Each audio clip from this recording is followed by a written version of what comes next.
Yo, what's up? This is my third blog. I'm real excited about this blog or whatever.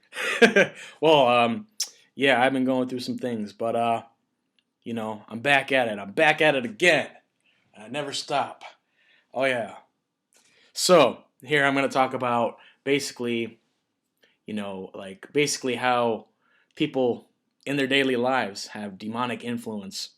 Now, a lot of you don't know this, but a lot of those dance moves, a lot of those symbols that they do in those dance moves are blasphemous. You know what I'm saying? Like you got to separate yourself from all these people that are glorifying something that is an abomination, and try to get to something that is a more sort of peaceful and enlightening thing. But at the same time, you have to know that there's a balance in things.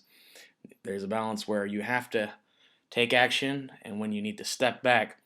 And a lot of people don't understand that. And so, basically, there's that idea of the moral compass, which I think is a good idea, which has been twisted again because, it inspires emotions of jealousy, rage, depression, um, recklessness. The list goes on. These are all bad emotions that music can induce. But at the same time, I know that people get enjoyment out of it somehow. Sometimes I don't know. Could be. I don't know. It seems like to be. It's kind of like how they put sugar in food. It's addicting. It's an addiction that you have to sort of break at some point. Like a little bit of sugar is not bad, but when it gets excessive, it's bad. It's not a good thing. It's kind of the same thing. Even if you don't really believe in that sort of thing, it's definitely better to do that in moderation.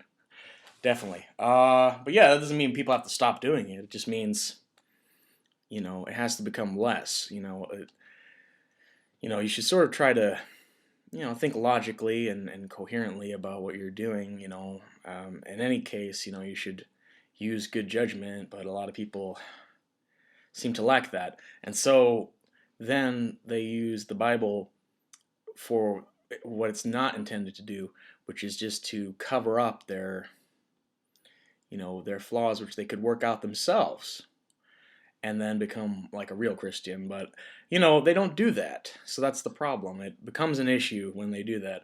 And honestly, I'm not really super religious, so I can't really say that I know all the ins and outs of the Bible. But from what I understand, a lot of people twist what's in the Bible to mean something that it doesn't mean. And they take it out of context. They take it out of context all the time.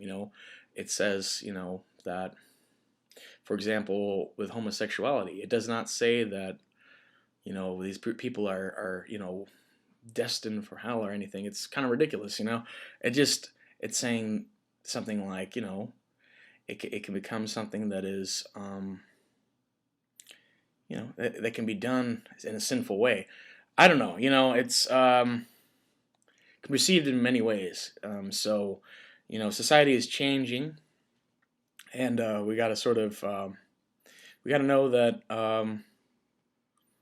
we just got to know right from wrong, and sort of come to a more reasonable conclusion. Not based on superstition, but if you know, like I know, then you know that both God and Satan are real and real entities that you have to sort of make a choice of where you want to stand.